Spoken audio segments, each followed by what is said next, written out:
I think two things are really going to be interesting to watch. One will be, I think there will be actually a war between the Democrats and the Republicans and the president on the other side.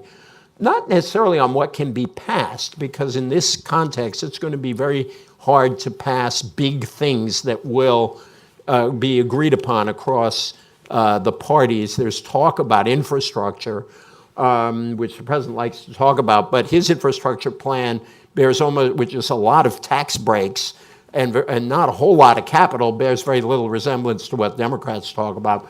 But I think that the Democrats have a job in this Congress of showing the country what democratic governance would look like if Democrats took back the power to pass things.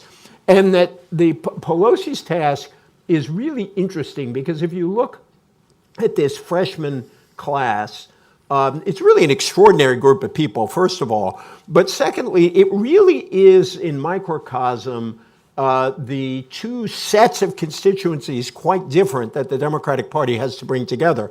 On the one hand, there are the progressives, whom we're hearing quite a lot from, particularly Alexandria Ocasio-Cortez, but also people like Ayanna Pressley from Boston and others.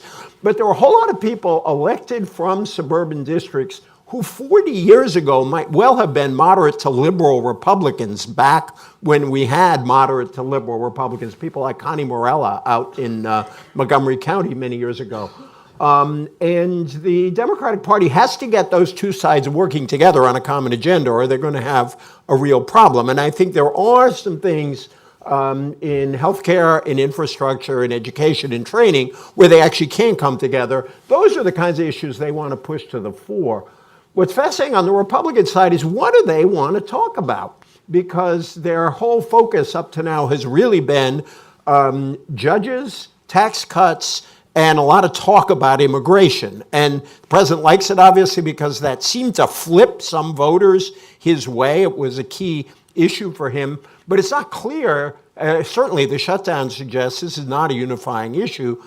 And I think for the first time in a way, Republicans are going to face a much more fundamental choice than they did up to now between their fear of losing a primary to somebody who's pro-Trump and their actual fear of their whole system of power coming down on their heads, as this shutdown showed. And I thought it was significant that 6 Republicans in the Senate voted with the Democrats on the shutdown. I think that suggested a real sort of, a kind of subterranean debate that comes out on the surface when, say, the Washington Post reports on that very difficult lunch that Senate Republicans had with each other right after the failure of their proposal.